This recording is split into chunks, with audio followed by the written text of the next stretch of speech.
এই যুগে, আগামী যুগে, কিয়ামত পর্যন্ত, কিয়ামতের পরবর্তী যুগে, দুনিয়াতে এবং আখিরাতে আল্লাহ তাআলার ওয়াদাকে পাওয়ার রাস্তাই হলো মুহাম্মদ সাল্লাল্লাহু আলাইহি ওয়াসাল্লাম।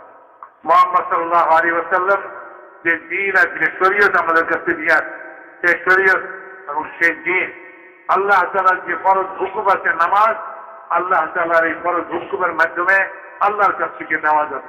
এই নামাজকে আদায় করার জন্য, জীবনের সর্বক্ষেত্রে সর্বকাজ আল্লাহ তাআলার হুকুম মতো করার জন্য আল্লাহ তাআলা ইলম নাযিল করছেন।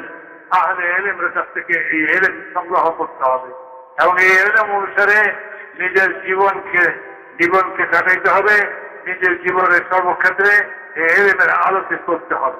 কোরআন ও হাদিসের ইলম, মেরে মুহতারাম দোস্তা বুজুর্গণ, আল্লাহ তাআলা যাদেরকে এই ইলম দিয়েছেন তাদের সিনাকে আল্লাহ তাআলা সমগ্র মানব জাতির মধ্যে